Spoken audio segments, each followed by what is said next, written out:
Baju lebaran Olla Ramlan dan Aufar Hutapea serasi, didoakan rujuk. Sejumlah selebriti tetap menjalin hubungan baik dengan mantan suami usia bercerai.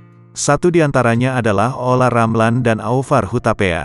Keduanya kompak merayakan lebaran bersama anak-anak mereka. Momen kebersamaan keduanya dibagikan Olla Ramlan lewat Instagram. Terlihat Aufar mengenakan seragam lebaran yang serasi dengan Olla Ramlan dan buah hati mereka. Happy Eid Mubarak 2023. Tulis Olla Ramlan di Instagram pribadinya dikutip Minggu, tanggal 23 April tahun 2023. Melihat postingan tersebut, lantas saja membuat warga internet memberikan reaksinya di kolom komentar. Banyak yang mendoakan agar mereka berdua bisa kembali rujuk untuk membina rumah tangga. Semoga bisa rujuk kembali, kata warga internet.